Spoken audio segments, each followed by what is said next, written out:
Tuhan berfirman kepada Musa, "Inilah yang harus menjadi hukum tentang orang yang sakit kusta pada hari pentahirannya. Ia harus dibawa kepada imam, dan imam harus pergi keluar perkemahan. Kalau menurut pemeriksaan imam penyakit kusta itu telah sembuh daripadanya, maka imam harus memerintahkan supaya bagi orang yang akan ditahirkan itu diambil 2 ekor burung yang hidup dan yang tidak haram, juga kayu aras, kain kirmizi dan hisop. Imam harus memerintahkan supaya burung yang seekor disembelih di atas belanga tanah berisi air mengalir.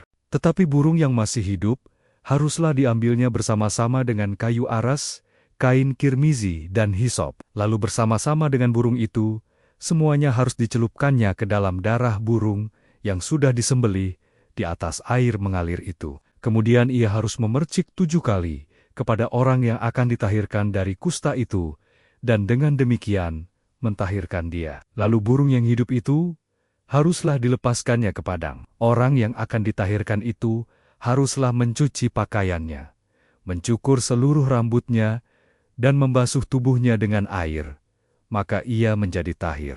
Sesudah itu ia boleh masuk ke dalam perkemahan, tetapi harus tinggal di luar kemahnya sendiri 7 hari lamanya. Maka pada hari yang ke-7, ia harus mencukur seluruh rambutnya, rambut kepala, janggut, alis, bahkan segala bulunya harus dicukur. Pakaiannya dicuci, dan tubuhnya dibasuh dengan air. Maka ia menjadi tahir. Pada hari yang ke-8 ia harus mengambil 2 ekor domba jantan yang tidak bercela, dan seekor domba betina berumur setahun yang tidak bercela, dan 3/10 eva tepung yang terbaik, diolah dengan minyak sebagai korban sajian, serta 1 lok minyak. Imam yang melakukan pentahiran itu harus menempatkan orang yang akan ditahirkan bersama-sama dengan persembahannya di hadapan Tuhan, di depan pintu kemah pertemuan, dan ia harus mengambil domba jantan yang seekor dan mempersembahkannya sebagai tebusan salah bersama-sama dengan minyak, yang 1 lok itu, dan ia harus mempersembahkannya sebagai persembahan unjukan di hadapan Tuhan. Domba jantan itu harus disembelihnya di tempat orang menyembelih korban penghapus dosa dan korban bakaran, di tempat kudus, karena korban penebus salah. Begitu juga korban penghapus dosa adalah bagian imam. Itulah bagian maha kudus. Imam harus mengambil sedikit dari darah tebusan salah itu dan harus membubuhnya pada cuping telinga kanan dari orang yang akan ditahirkan dan pada ibu jari tangan kanan dan pada ibu jari kaki kanannya. Imam harus mengambil sedikit dari minyak yang 1 lok itu dan menuangnya ke telapak tangan kiri imam sendiri. Ia harus mencelupkan jari kanannya ke dalam minyak yang di telapak tangan kirinya itu, dan sedikit dari minyak itu haruslah dipercikannya dengan jarinya 7 kali di hadapan Tuhan. Dari minyak selebihnya, imam harus membubuh sedikit pada cuping telinga kanan orang itu, pada ibu jari tangan kanannya, dan pada ibu jari kaki kanannya, di tempat mana darah tebusan salah dibubuhkan, dan apa yang tinggal dari minyak itu haruslah dibubuhnya pada kepala orang yang akan ditahirkan. Dengan demikian, imam mengadakan pendamaian bagi orang itu di hadapan Tuhan. Imam harus mempersembahkan korban penghapus dosa, dan dengan demikian mengadakan pendamaian bagi orang yang akan ditahirkan dari kenajisannya. Dan sesudah itu, ia harus menyembelih korban bakaran. Kemudian imam harus mempersembahkan korban bakaran dan korban sajian di atas mezbah. Dengan demikian imam mengadakan pendamaian bagi orang itu, maka ia menjadi tahir. Tetapi jikalau orang itu miskin dan tidak mampu, ia harus mengambil domba jantan seekor saja sebagai tebusan salah untuk persembahan unjukan, supaya diadakan pendamaian bagi orang itu, juga 1/10 eva tepung yang terbaik diolah dengan minyak untuk korban sajian, dan 1 lok minyak. Dan lagi 2 ekor burung tekukur, atau 2 ekor burung merpati, sekadar kemampuannya. Yang seekor harus menjadi korban penghapus dosa, dan yang seekor lagi menjadi korban bakaran. Pada hari yang ke-8, ia harus membawa semuanya untuk pentahirannya kepada imam, ke depan pintu kemah pertemuan di hadapan Tuhan. Kemudian, imam harus mengambil domba tebusan salah dan minyak yang 1 lok itu. Lalu imam harus mempersembahkan semuanya sebagai persembahan unjukan di hadapan Tuhan. ia harus menyembelih domba tebusan salah dan imam harus mengambil sedikit dari darah tebusan salah itu dan membubuhnya pada cuping telinga kanan orang itu dan pada ibu jari tangan kanan dan ibu jari kaki kanannya. Dan imam harus menuang sedikit dari minyak itu ke telapak tangan kirinya sendiri, lalu sedikit dari minyak itu haruslah dipercikkan oleh imam dengan jari kanannya 7 kali di hadapan Tuhan.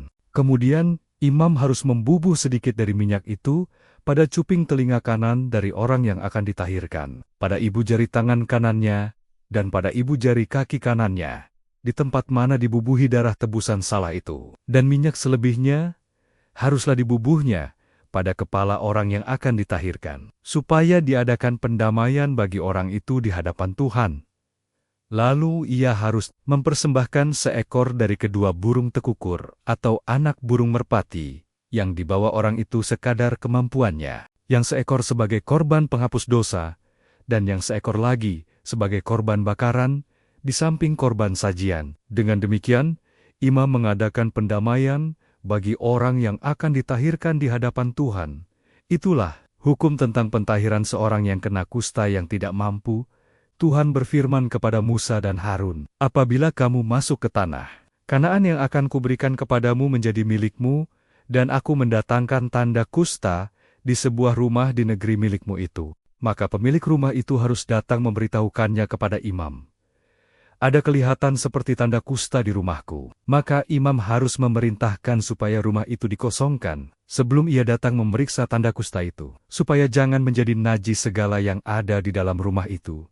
Dan sesudah itu, barulah imam datang untuk memeriksanya. Kalau menurut pemeriksaannya tanda pada dinding rumah itu merupakan lekok-lekok yang kohai jauhaijen atau kemra marahan warnanya, yang kelihatan lebih dalam dari permukaan dinding itu, imam harus keluar dari rumah itu, lalu berdiri di depan pintu rumah, dan menutup rumah itu 7 hari lamanya. Pada hari yang ke-7, imam harus datang kembali. Kalau menurut pemeriksaannya, tanda kusta itu meluas pada dinding rumah, maka imam harus memerintahkan supaya orang mengungkit bata-bata yang kena tanda itu dan membuangnya keluar kota ke suatu tempat yang najis. Dan ia harus mengikis rumah itu sebelah dalam berkeliling. Dan kikisan lepa itu haruslah ditumpahkan keluar kota ke suatu tempat yang najis. Dan orang harus mengambil batu-batu lain, lalu memasangnya sebagai pengganti batu-batu tadi, dan harus mengambil lepa lain dan melepa rumah itu. Tetapi jikalau tanda itu timbul lagi di dalam rumah itu, sesudah batu-batunya diungkit, dan sesudah rumah itu dikikis, bahkan sesudah dilepa lagi, dan kalau imam datang dan menurut pemeriksaannya tanda itu meluas di dalam rumah, maka kusta ganaslah yang di dalam rumah itu, dan rumah itu najis. Rumah itu haruslah dirombak, yakni batunya, kayunya, dan segala lepa rumah itu, lalu dibawa semuanya keluar kota, ke suatu tempat yang najis, dan orang yang masuk ke dalam rumah itu, selama rumah itu ditutup, menjadi najis sampai matahari terbenam, dan orang yang tidur di dalam rumah itu haruslah mencuci pakaiannya. Demikian juga orang yang makan di dalam rumah itu haruslah mencuci pakaiannya. Tetapi jikalau imam datang,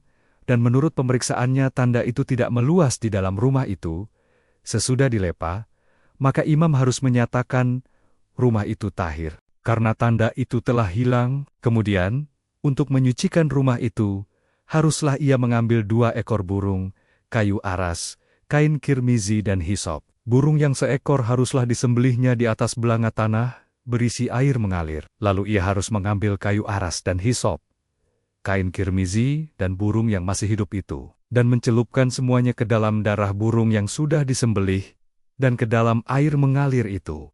Kemudian ia harus memercik kepada rumah itu 7 kali. Dengan demikian ia harus menyucikan rumah itu dengan darah burung, air mengalir, burung yang hidup, kayu aras, hisop dan kain kirmizi. Dan burung yang hidup itu harus dilepaskannya keluar kota, ke padang. Dengan demikian ia mengadakan pendamaian bagi rumah itu, maka rumah itu menjadi tahir. Itulah hukum tentang setiap penyakit kusta, kudis kepala, tentang kusta pada pakaian dan rumah, tentang bengkak, bintil-bintil dan panau, untuk memberi petunjuk dalam hal najis, atau dalam hal tahir. Itulah hukum tentang kusta. Tuhan berfirman kepada Musa dan Harun, "Berbicaralah kepada orang Israel, dan katakan kepada mereka, apabila aurat seorang laki-laki mengeluarkan lelehan, maka najislah ia karena lelehannya itu. Beginilah kenajisannya berhubung dengan lelehannya itu.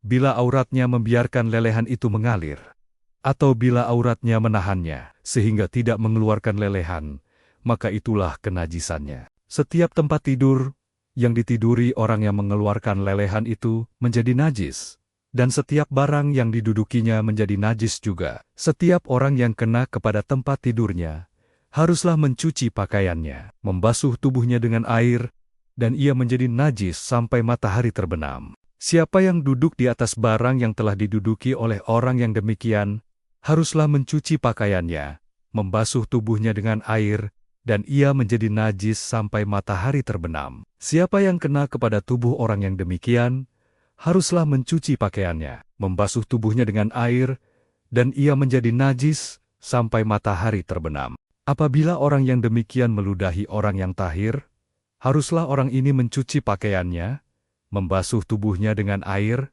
dan ia menjadi najis sampai matahari terbenam. Dan setiap pelana yang diduduki orang yang demikian menjadi najis. Setiap orang yang kena kepada sesuatu bekas tempat orang tadi menjadi najis sampai matahari terbenam. Siapa yang mengangkatnya haruslah mencuci pakaiannya, membasuh tubuhnya dengan air, dan ia menjadi najis sampai matahari terbenam. Dan setiap orang yang kena pada orang yang demikian, sedang orang ini tidak mencuci tangan dahulu dengan air, haruslah mencuci pakaiannya, membasuh tubuhnya dengan air, dan ia menjadi najis sampai matahari terbenam. Kalau orang itu kena pada belanga tanah, itu haruslah dipecahkan. Dan setiap perkakas kayu haruslah dicuci dengan air. Apabila orang yang demikian sudah bersih dari lelehannya, ia harus menghitung 7 hari lagi untuk dapat dinyatakan tahir, lalu mencuci pakaiannya, membasuh tubuhnya dengan air mengalir, maka ia menjadi tahir. Pada hari yang ke-8, ia harus mengambil 2 ekor burung tekukur atau 2 ekor anak burung merpati, dan datang ke hadapan Tuhan, ke pintu kemah pertemuan, dan menyerahkan burung-burung itu kepada imam. Lalu imam harus mempersembahkannya, yang seekor sebagai korban penghapus dosa, dan yang seekor lagi sebagai korban bakaran. Dengan demikian, imam mengadakan pendamaian bagi orang itu di hadapan Tuhan karena lelehannya. Apabila seorang laki-laki tertumpah maninya, ia harus membasuh seluruh tubuhnya dengan air, dan ia menjadi najis sampai matahari terbenam. Setiap pakaian dan setiap kulit